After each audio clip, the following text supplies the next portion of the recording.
Освен електронски, може да се најде и друго решение за поголема вклученост на диаспората во изборите. Премиерот Мицкоски со нов повик до опозицијската СДСМ за консензус околу изборниот законник. Откако предлог законот заглави во собрание со над 13.000 амандмани, тој вели дека ВМРО-ДПМН е подготвена за нови меѓупартиски преговори. Ако биде постигнат договор, повтори дека ВМРО-ДПМН ќе даде бланко поддршка на сите други забелешки од опозицијските партии. Еве, ние сме подготвени повторно да седнеме, повторно да разговараме. Гласањето на диаспората да најдеме модалитет да биде во обем многу поголемо, со што би заштедиле пари, еве нека биде со писма, преку пошта, било како да најдеме форма како да го интензивираме гласањето на диаспората и да го направиме достапно за диаспората. Но опозицијскиот лидер Венко Филипче и понатаму се сомнева во намерите на власта за изборен грабеж, со оглед дека предлогот е да почнат од претседателските избори во 2029 година.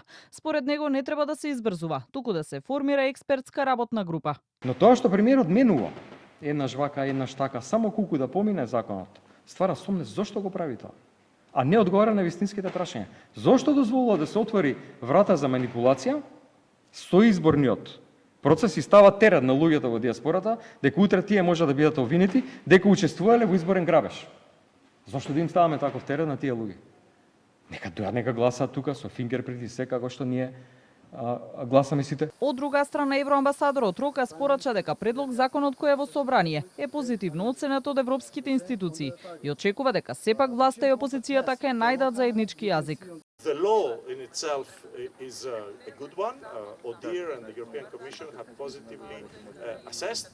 Now, what is left over are the modalities. I understand that there are disagreements about these modalities, but what I sense is a very good will to overcome. And there is the committee in the Parliament on electoral law, and I hope that the parties on such an important matter, we will be able to sit down and find a consensus on these sensitive issues.